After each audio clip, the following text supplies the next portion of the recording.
Film की shooting के दौरान हुए भयानक हादसों में अमिताभ बच्चन, शाहरुख खान और रजनीकांत जैसे सुपरस्टार्स मरते मरते बचे थे।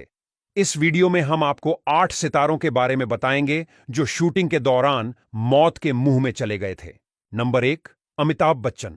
26 जुलाई 1982 को फिल्म कुली की शूटिंग के दौरान अमिताभ बच्चन के साथ एक गंभीर एक्सीडेंट हुआ जिससे उनकी जान जाते जाते बची थी।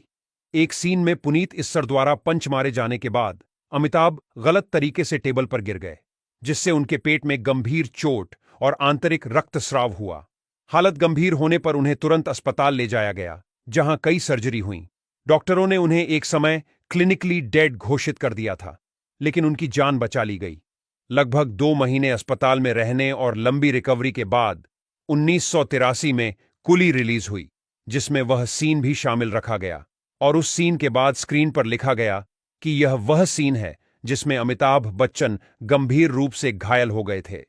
नंबर 2, ऋतिक रोशन।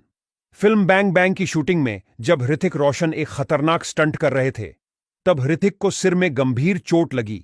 यह हादसा पानी के अंदर फिल्माए जा रहे एक स्टंट सीन के दौरान हुआ था। इस हादसे के बाद ऋतिक को बहुत तेज सिरदर्द और चक्कर आने लगे। बाद में जांच के बाद पता चला कि उनके मस्तिष्क में ब्रेन क्लॉटिंग यानी रक्त का थक्का जम गया था और तुरंत उनकी सर्जरी की गई। यह चोट जीवन के लिए गंभीर हो सकती थी, लेकिन समय पर इलाज होने से उनकी जान बच गई। ब्रेन सर्जरी के बाद डॉक्टरों ने ऋतिक को करीब 1 महीने तक आराम करने की सलाह दी थी। नंबर 3, अजय देवगन। 1991 की फिल्म फूल और कांटे के एक आइकॉनिक सीन में अजय देवगन को 2 चलती हुई मोटरसाइकिलों पर खड़े होकर स्टंट करना था। यह सीन बेहद जोखिम भरा था और इसे बिना किसी सुरक्षा उपकरण के फिल्माया जा रहा था। स्टंट के दौरान मोटरसाइकिलों में असंतुलन आ गया, जिससे अजय देवगन गंभीर रूप से घायल हो गए। इस हादसे के बाद अजय देवगन को तुरंत मेडिकल सहायता दी गई। चोटें गंभीर थीं, लेकिन समय पर इलाज होने से उनकी जान बच गई।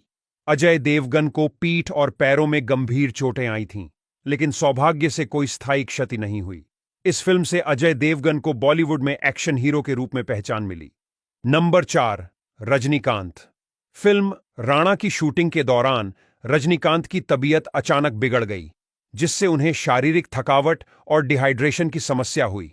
उन्हें पहले चेन्नई के इसाबेल अस्पताल में भर्ती कराया गया, लेकिन स्थिति गंभीर होने पर उन्हें सिंगापुर के माउंट एलिजाबेथ अस्पताल में ले जाया गया, जहां रजनीकांत को लगभग 6 महीने तक आराम और इलाज के लिए सिंगापुर में रहना पड़ा।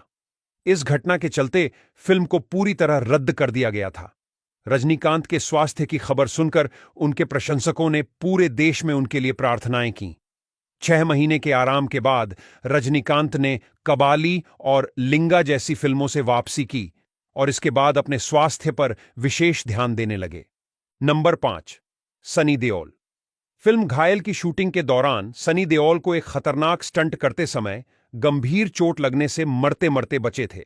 उन्हें ऊंचाई से कूदना था, लेकिन स्टंट करते समय उनका बैलेंस बिगड़ गया और वे बुरी तरह से गिर पड़े, जिससे उनकी पीठ और कंधों में गंभीर चोटें आईं। हादसे के तुरंत बाद उन्हें मेडिकल सहायता दी गई और समय पर इलाज मिलने से उनकी जान बच गई। इस घटना के कारण फिल्म की शूटिंग कुछ समय के लिए रोकनी पड़ी, लेकिन सनी देओल के ठीक होने के बाद शूटिंग पूरी हुई। फिल्म 1990 में रिलीज हुई और बॉक्स ऑफिस पर सुपरहिट साबित हुई, जिससे सनी देओल को एक्शन हीरो के रूप में पहचान मिली। Number 6, John Abraham. Film shootout 8 Wadala की शूटिंग के दौरान जॉन अब्राहम एक गंभीर हादसे से बाल बाल बचे थे। एक सीन में अनिल कपूर को जॉन पर बंदूक चलानी थी, लेकिन गलती से बंदूक बहुत करीब से फायर हो गई। गोली जॉन की पीठ को छूकर निकल गई। अगर गोली सीने या पेट में लगती तो शायद वो मर भी सकते थे। उस गोली चलने से पीठ में गंभीर चोट आई और कई दिनों के आराम के बाद उन्होंने शूटिंग फिर से शुरू की। इस घटना के बावजूद जॉन ने अपने स्टंट खुद करना जारी रखा था